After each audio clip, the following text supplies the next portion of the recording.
Okay, it's ready whenever you are. Okay.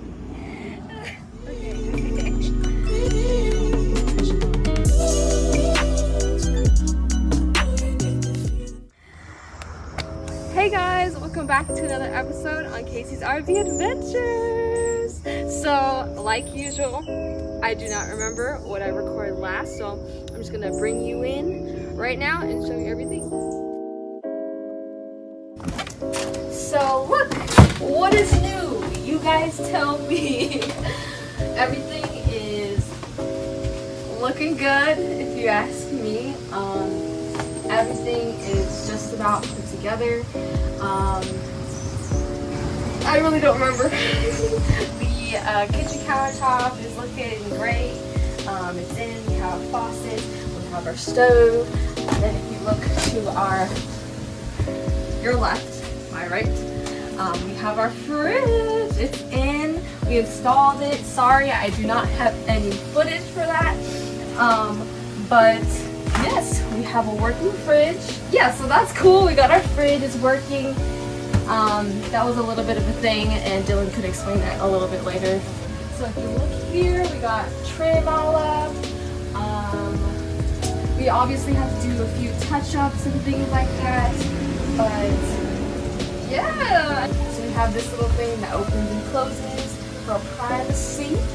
And then if you look in here, we have this trim that Dylan just put in. That's always been something that you guys have seen, so nothing new there. There we had the toilet installed. Dylan has flushed it and it works, right? Yes. So we can tutor in there. And this sink here is actually a residential sink. From the factory, this had a small, I think it was a custom for this model sink, and every RV bathroom sink that we looked for didn't fit. So, because they didn't fit because of how wide this was. This is only 12 and a half inches, a little over 12 and a half. So, actually on Amazon, we got the sink, the faucet. It came with the lines in here. So it came with these lines. However, they came with adapters from 1/2 inch to 3/8. And the adapters leaked really bad. So Amazon, for an extra $15, we got these. It's got the 1/2 inch PEX to pushing connector. You literally just cut off the old connector from your RV. You insert the shark bite, and you can connect 3/8 house line to residential line to the RV setup, and you can get residential appliances in your RV. Bring it back to me, y'all. So that's that. As you can see here, Dylan just put in the bed frame. We were able to size and fit a queen, which is super nice because we want that space to sleep. I think the previous one was like a full, or like smaller than a full, I think. So we were able to finagle a few things. Obviously the bed used to be brushed up on that side, but we spread it out and used like the whole thing instead of just, I mean, you remember. So yeah, I think that's basically it. Other than that, you've seen these cabinets. I just caulked like the little, I can put in a footage, but I just caulked like the little spaces because there's a huge space like up there, so now it just looks all put together.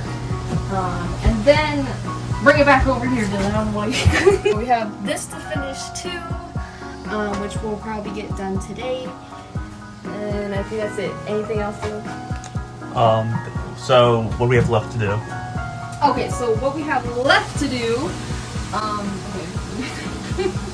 we have obviously the floors, and then we have the day bed that we will be working on today.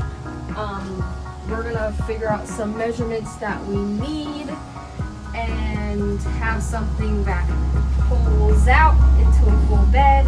And And then we also have this other area here, which we are planning to make a TV little stand that pulls up and things like that. Obviously, these little seat pedestals where those seats were are going to get removed and gone. We also have the carpet in front to do, and a little bit back there, and have the closet areas to do as well. And then we also have the upholsteries, which is going to be a whole project. And both me and Dylan do not know how to sew. I mean, I have a little bit of experience. We're going to definitely have to take this apart and figure out how to do that and all of that. Same, so for the seats and for the couch, I think so. So yeah, that's basically it, right? That's We it. have everything? Yeah. Okay, so I'll bring you guys along with me, and yeah, thanks you guys so much for watching, and I'll see you in the next video.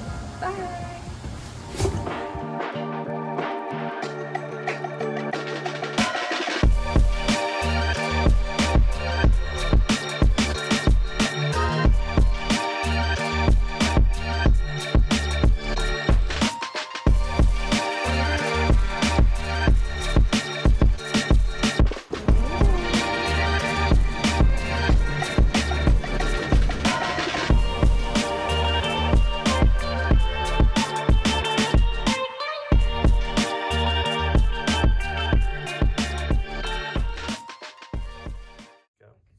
Hey guys, so currently we are getting ready to put in our kitchen faucet. This one is the one by Allen & Roth. Yeah, so we decided to go with this one because it had the little pull down, which makes everything easier when we're washing dishes and whatnot. And then it also came with a soap dispenser. So yeah, I came up with this, and it looks all really, really nice, as you can see in the display. So yeah, so that's basically it.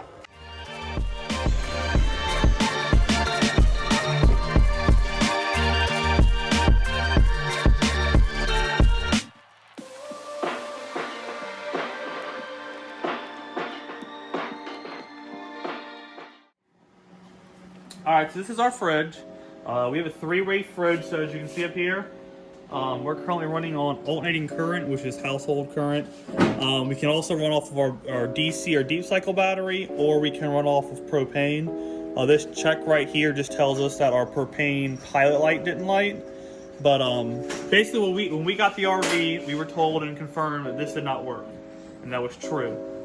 So what we ended up doing, instead of buying a brand new fridge that can range anywhere from $1,200 to $1,500, is we replaced all of this right here, not including the electronics, but just the housing. It's called the cooling unit, and it uses ammonia and other chemicals and heat, and it actually uses heat to cool. One thing that it has to have is it's got to have a 12-volt power source in order for the computer right there to run. So we put a new cooling unit on it. It's hot. Yep. We put a new cooling unit on it, and now we're just testing it. Got a 12-volt system plugged into the house, and right now, as you can see, our freezer. So these are this is what actually cools each unit. Our freezer is currently at 14 degrees right there, roughly, and then our fridge on the Fend is at about 45. It's been going for about, what do you say, 5 hours right now. These things can take anywhere from 3 to 12 hours to get the full cool.